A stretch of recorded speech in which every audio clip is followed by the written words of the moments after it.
Strategy is the biggest difference between hard work and smart work. अब boss ने लगाया दिमाग, इसीलिए तो वो बॉस है। बॉस ने महेश से कहा कि तुम एक काम करो, मैं तुम्हें एक टास्क देता हूं। अगर वो टास्क तुमने कर लिया, इंडिया में अपॉर्चुनिटीज और एम्प्लॉयमेंट दोनों की ही कोई भी कमी नहीं है, लेकिन फिर भी आज इंडियन यूथ एम्प्लॉयमेंट को लेके ही सबसे ज्यादा परेशान है। ये जॉब मिल क्यों नहीं पा रही है आखिर?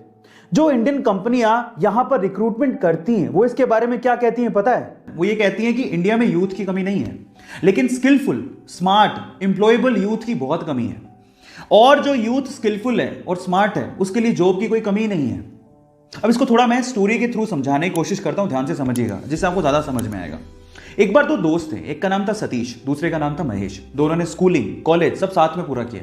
मजे की बात यह थी कि उनकी सेम ही कंपनी में जॉब लग गई। दोनों ने बहुत हार्डवर्क किया पूरे साल भर।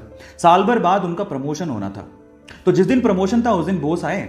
उन्होंने सतीश को प्रमोशन लेटर देते हुए कहा कि सतीश, तुम्हारा प्रमोशन होता है। तब महेश ने पूछा कि सर मेरा? तो बॉस ने कहा कि महेश, आई एम सॉरी, तुम्हें प्रमोशन नहीं मिल पाएगा, इस साल तो कम से कम नहीं मिल पाएगा, वर्क हार्ड। तो ऐसा करके बॉस अपने कैबिन में चले गए। महेश उदास हो गया। महेश सोचने लगा कि सेम स्कूल से किया, सेम कॉलेज से किया, एक साल मैंने भी हार्डवर्क किया है, मेरा प्रमोशन क्यों नहीं हुआ?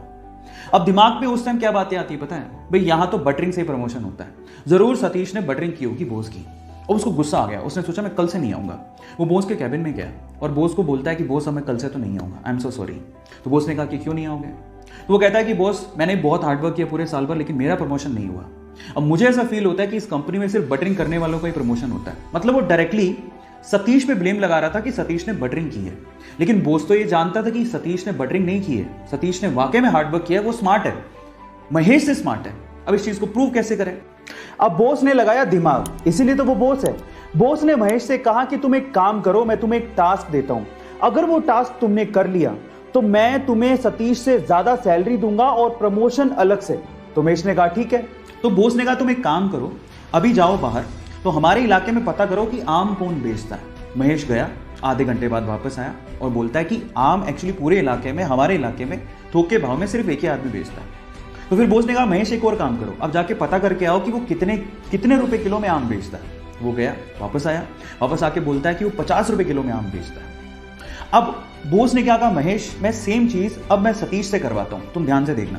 तो उन्होंने सतीश को बुलाया और सतीश को बोलता है कि सतीश एक काम करो, इस इलाके में जो आम बेचता है उसकी खबर लेके आओ कि कौन कौन आम बेचता है। सतीश गया मार्केट में और वापस आया आधे घंटे बाद, और सतीश ने जो कहा महेश उसको देखता रह गया। सतीश ने कहा बॉस, यहां पे आम सिर्फ एक ही आदमी बेचता है और वो 50 रुपए किलो बेचता है, लेकिन उसके पास टोटल 60 से 70 किलो आम है और वो एक साथ अगर हम खरीद ले वो 40 रुपए किलो में दे देगा। और अगर हमने 40 रुपए किलो में वो 60 से 70 किलो आम बेच दिए और हमने अगर 50 रुपए किलो में से सेल किया तो हमें बहुत प्रॉफिट होगा। और आगे आने वाले समय में हम लोग आम में भी अपना हाथ आजमा सकते हैं, आम के बिजनेस में भी। अब आप समझिए कि सतीश और महेश में क्या फर्क था। आप समझ पा रहे हैं कि स्मार्टनेस और स्किल का क्या मतलब होता है? आज का यूथ इस फिलॉसफी पे जीता है कि इतने में इतना ही मिलेगा। जब आप ये सोचते हो कि इतने में इतना ही मिलेगा, हमें इतना ही काम करना है, तो आपने प्रमोशन की आस पाल ही क्यों रखी है?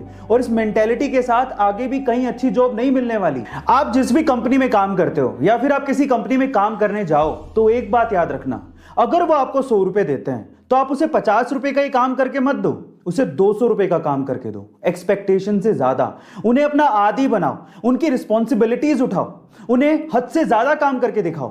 तब मैं आपको गारंटी लेता हूं कि फ्यूचर में आपको ना तो कभी जॉब की प्रॉब्लम होगी, ना ही प्रमोशन की। यही सबसे अच्छा तरीका है।